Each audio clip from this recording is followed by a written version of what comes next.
नमस्कार, मैं हूं अंकुर और आप देख रहे हैं सत्य हिंदी का न्यूज बुलेटिन।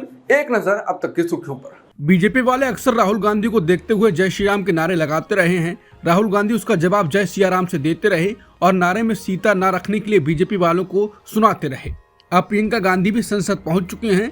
ऐसा ही प्रियंका गांधी के साथ एक बीजेपी की महिला सांसद ने किया। जब प्रियंका गांधी पार्लियामेंट में प्रवेश कर रही थी तब बीजेपी की एक महिला सांसद ने जय श्री राम का नारा लगाया। प्रियंका मुड़ी और बीजेपी सांसद के साथ हाथ मिलाया, साथ ही सीख भी दी। प्रियंका गांधी ने कहा कि हम महिला हैं, आप सीता जी का नाम क्यों नहीं लेती, और जय श्री राम कहती हैं। बीजेपी सांसद चुप रहीं और साथ में फोटो खिंचवाया। संसद के शीतकालीन सत्र का गुरुवार को 8वां दिन है। विपक्षी सांसद काली जैकेट पहनकर संसद पहुंचे और गली गली में शोर है, मोदी अडानी चोर है के नारे लगाए। संसद की पिछली 7 कार्यवाहियों में संबल हिंसा, मणिपुर हिंसा, किसानों की मांग का मुद्दा और अडानी मामला सबसे ज्यादा चर्चा में रहा। विपक्षी सांसदों के साथ राहुल और प्रियंका गांधी भी शामिल हुए। विपक्षी सांसदों ने नारेबाजी करते हुए ये भी कहा, स्कूल देखो अडानी, सड़कें देखो अडानी, ऊपर देखो अडानी, नीचे देखो अडानी के नारे लगाए। राहुल गांधी ने प्रदर्शन के दौरान कहा, आप कभी इन्वेस्टिगेशन कराओगे क्या? आप करा सकते हो अपना ही इन्वेस्टिगेशन। मोदी जी अडानी जी की जांच नहीं करा सकते, क्योंकि मोदी अडानी की जांच कराएंगे तो अपनी ही जांच कराएंगे। मोदी और अडानी दो नहीं, एक हैं। दुनिया के जाने माने बिजनेसमैन बिल गेट्स भारत को एक प्रयोगशाला समझते हैं। उन्होंने ही अपने एक बयान में भारत को लैबोरेटरी बताया है, लेकिन कैसी लैब, इस पर विवाद हो गया। उन्होंने ये बात एक पॉडकास्ट के दौरान कही। बिल गेट्स ने कहा कि भारत एक ऐसा देश है जहां चीजें मुश्किल हो सकती हैं, लेकिन स्वास्थ्य, पोषण और शिक्षा के क्षेत्र में प्रगति हो रही है। भारत की स्थिरता और सरकारी राजस्व बढ़ने के कारण अगले 20 सालों में यहाँ के लोग काफी बेहतर स्थिति में होंगे। लेकिन आगे बिल ने भारत में इनोवेशन को लेकर जो बात कही वो वायरल हो गई। गेट्स ने कहा है, ये एक तरह की प्रयोगशाला है जहां आप चीजें आजमा सकते हैं और जब वो भारत में सफल हो जाती हैं तो उन्हें अन्य जगहों पर ले जाया जा सकता है। इस बयान के बाद लोग उन पर गुस्सा गए और मोदी को भी कोसने लगे। पहले वकील प्रशांत भूषण ने इस पर टिप्पणी की और अब बीजेपी नेता सुब्रमण्यम स्वामी ने कमेंट किया है। स्वामी ने कहा कि मोदी को एक दिन इस कबूल किए गए सच की कीमत चुकानी पड़ेगी। महाराष्ट्र विधानसभा चुनाव रिजल्ट आने के 13वें दिन यानी गुरुवार को नई सरकार शपथ लेगी। भाजपा विधायक दल के नेता देवेंद्र फडणवीस तीसरी बार मुख्यमंत्री बनेंगे। फडणवीस के साथ शिवसेना प्रमुख एकनाथ शिंदे और NCP supremo Ajit Pawar deputy CM पद की शपथ लेंगे। फडणवीस के बाद शिंदे सीएम से डिप्टी सीएम बनने वाले दूसरे नेता हैं।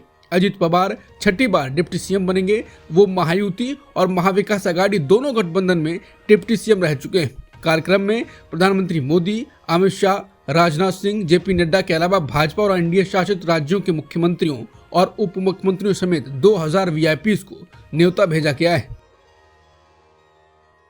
शिवसेना यूबीटी नेता संजय राउत ने गुरुवार को कहा कि एकनाथ शिंदे के शासन का युग खत्म हो गया है और वो दावा किया कि वो फिर कभी इस राज्य के सीएम नहीं बनेंगे। पत्रकारों से बात करते हुए संजय राउत ने बीजेपी पर उनका इस्तेमाल करने और किनारे कर देने का आरोप लगाया। राउत ने कहा कि शिंदे युग खत्म हो गया है, ये सिर्फ 2 साल के लिए था, उनका उपयोग अब खत्म हो गया है और उन्हें किनारे कर दिया गया है। शिंदे फिर कभी इस राज्य के सीएम नहीं बनेंगे।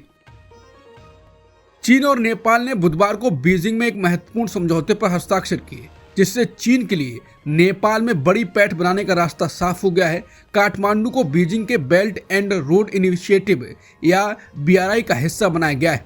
अब 7 साल बाद इस पहल को आगे बढ़ाने की रूपरेखा तय की गई है। इसके जरिए ये तय किया जाएगा कि दोनों देश तमाम परियोजनाओं को कैसे लागू करेंगे। भारत नेपाल का सबसे बड़ा व्यापारिक भागीदार है, जो उसके कुल व्यापार में 65% से अधिक का योगदान देता है। लेकिन अब चीन अब नेपाल का सबसे बड़ा व्यापारिक भागीदार बन जाएगा।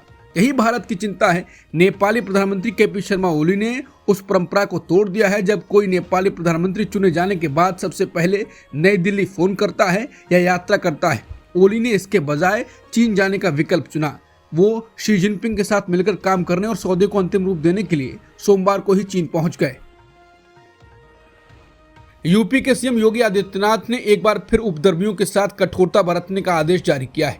मुख्यमंत्री योगी आदित्यनाथ ने कहा है कि उपद्रवियों के साथ पूरी सख्ती के साथ निपटा जाए। इसी के साथ मुख्यमंत्री योगी आदित्यनाथ ने कहा है कि सार्वजनिक संपत्ति को हुए नुकसान का खर्च उपद्रवियों से ही वसूला जाए। योगी ने कहा कि अराजकता फैलाने वालों को चिन्हित कर उनके पोस्टर लगाएं, जनता का सहयोग लें, सघन जांच ऑपरेशन चलाएं। एक भी उपद्रवी बचना नहीं चाहिए। इसी के साथ मुख्यमंत्री योगी आदित्यनाथ ने एक बार फिर धर्मस्थलों में तेज आवाज पर बजने वाले लाउड स्पीकरों और डीजे के खिलाफ कार्रवाई करने के निर्देश दिए। योगी आदित्यनाथ ने आदेश दिया कि उपद्रवियों की पहचान के लिए उनके पोस्टर सार्वजनिक जगहों पर लगाए जाएं। अब इस पर सपा महासचिव रामगोपाल यादव की प्रतिक्रिया आई है। उन्होंने कहा कि संभल में सबसे पहले डीएम और एसपी के पोस्टर लगाए जाएं। दिल्ली के नेपसरा इलाके में बेटे ने ही कथित तौर पर माता पिता और बहन की चाकू से रेत कर हत्या कर दी। बुधवार को पति पत्नी और बेटी की हत्या में पुलिस ने कुछ घंटों बाद दंपति के बेटे को गिरफ्तार किया। अधिकारियों ने ये जानकारी दी। अधिकारियों ने आगे कहा कि आरोपी के अपने माता पिता के साथ अच्छे संबंध नहीं थे। संपत्ति विवाद और पारिवारिक नाराजगी के कारण भी बताए जा रहे हैं। जांचकर्ताओं के अनुसार अर्जुन को भरोसा था कि उसके पिता राजेश कुमार अपनी पारिवारिक संपत्ति उसकी बहन कविता को देने की सोच रहे हैं। पुलिस ने बताया कि उसने उनका गला काटने का रास्ता चुना क्योंकि वो जानता था कि ये उन्हें चिल्लाने से रोकेगा। वो अपने पिता से इतना क्रोधित था कि उसने उनके सिर में चाकू मार दिया। पुलिस ने कहा कि मामले की जांच जारी है। इस हत्याकांड ने सभी को हैरान कर दिया है। हत्यारा बेटा दिल्ली विश्वविद्यालय का 20 वर्षीय छात्र अर्जुन तंवर है, जिसने आर्मी से रिटायर्ड अपने पिता, अपनी मां और बहन की बेरहमी से हत्या की। बुधवार को फ्रांस के प्रधानमंत्री मिशेल बर्निये की सरकार को संसद में अविश्वास प्रस्ताव के जरिए गिरा दिया गया। उनके खिलाफ संसद में प्रस्ताव के पक्ष में भारी बहुमत से मतदान हुआ। इस साल 1962 के बाद पहली बार है जब फ्रांस की सरकार अविश्वास प्रस्ताव के कारण गिरी है। सोमवार को उनके खिलाफ संसद में दक्षिणपंथी और वामपंथी दलों ने मिलकर अविश्वास प्रस्ताव पेश किया था। विपक्षी दलों ने उनके खिलाफ अविश्वास प्रस्ताव तब पेश किया जब प्रधानमंत्री बर्निये ने अपने बजट को बिना मतदान के पारित कराने के लिए विशेष शक्तियों का उपयोग किया। 3 महीने पहले प्रधानमंत्री बने मिशेल बर्निये गुरुवार को इस्तीफा दे सकते हैं। गुरुवार को दक्षिण कोरिया के राष्ट्रपति यून सुक योल ने अपने रक्षा मंत्री किम योंग ह्यून का इस्तीफा स्वीकार कर लिया। उन्होंने कथित तौर पर उन्हें मार्शल लॉ लागू करने का सुझाव दिया था। किम योंग ह्यून ने गुरुवार को इस्तीफा देते हुए कहा कि वो सारे घटनाक्रम की जिम्मेदारी लेते हैं। वहीं विपक्षी डेमोक्रेटिक पार्टी ने किम योंग ह्यून पर राजद्रोह का अभियोग चलाने की मांग की है। दक्षिण कोरिया के राष्ट्रपति यून सुक योल की पार्टी का कहना है कि वो संसद लाए जाने वाले महाभियोग के प्रस्ताव का पुरजोर विरोध करेगी। पार्टी के नेता हान डोंग ह्यून ने कहा कि उनकी पार्टी संसद में इस प्रस्ताव को रोकने के लिए अपने सहयोगियों को एकजुट करने की कोशिश करेगी। हान डोंग ह्यून ने कहा कि एक पार्टी नेता के रूप में मैं इस अभियोग को पारित होने से रोकने के लिए काम करूंगा, क्योंकि इससे अप्रत्याशित अराजकता पैदा हो सकती है और हमारे लोगों और समर्थकों को नुकसान पहुंच सकता है। लेकिन हान ने यह भी साफ किया कि महाभियोग का विरोध राष्ट्रपति द्वारा मार्शल लॉ लगाए जाने की कोशिश का समर्थन बिल्कुल नहीं है। तेलुगु अभिनेता अल्लू अर्जुन की फिल्म पुष्पा 2 आज रिलीज हो गई। रिलीज से पहले 4 दिसंबर को फिल्म पुष्पा 2 के आंध्र प्रदेश और तेलंगाना में बेनिफिट शो दिखाए गए थे। हैदराबाद के चिक्कड़पल्ली में संध्या थिएटर में भी एक बेनिफिट शो आयोजित किया गया था। यहाँ फिल्म के हीरो अल्लू अर्जुन भी पहुंचे थे। उन्हें देखने के लिए प्रशंसकों की भीड़ जमा थी। इसी दौरान वहां भगदड़ मची और भीड़ को काबू करने के लिए पुलिस ने हल्का लाठीचार्ज भी किया। इस अफरा तफरी में रेवती नाम की एक महिला की मौत हो गई। इस घटना में महिला के पुत्र श्री तेजा की हालत गंभीर बताई जा रही है। अफगानिस्तान की तालिबान सरकार के महिलाओं को मेडिकल शिक्षा न देने के फैसले पर क्रिकेटर राशिद खान और मोहम्मद नबी ने नाराजगी जताई। क्रिकेटर राशिद खान ने अपने एक्स अकाउंट पर लिखा, इस्लामी तालीम में शिक्षा एक अहम स्थान रखती है जो पुरुषों और महिलाओं दोनों के लिए ज्ञान की खोज पर जोर देती है। हाल ही में अफगानिस्तान की बहनों और माताओं के लिए शैक्षणिक और मेडिकल संस्थानों के बंद होने पर मैं काफी दुखी और निराश हूँ। इस फैसले ने केवल उनके भविष्य को ही नहीं बल्कि हमारे समाज के ताने बाने को भी गहराई से प्रभावित किया है। राशिद ने अपने एक्स अकाउंट पर लिखा, देश में महिला डॉक्टरों और नर्सों की कमी चिंताजनक है क्योंकि ये सीधे महिलाओं के स्वास्थ्य और उनकी गरिमा पर असर डालती है।